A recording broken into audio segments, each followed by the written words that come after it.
The bad habits killing you are not loud. They are quiet, subtle, endless scrolling, breaking your own world.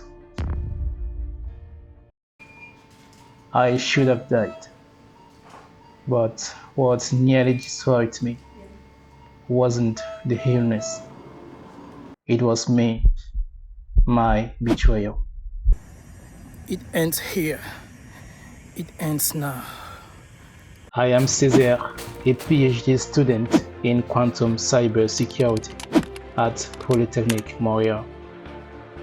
I'm training for the Vancouver triathlon, one of the hardest in the world. Not for glory, but to become someone I can trust again. If you have betrayed yourself too, don't just watch me. Use this and rebuild yourself.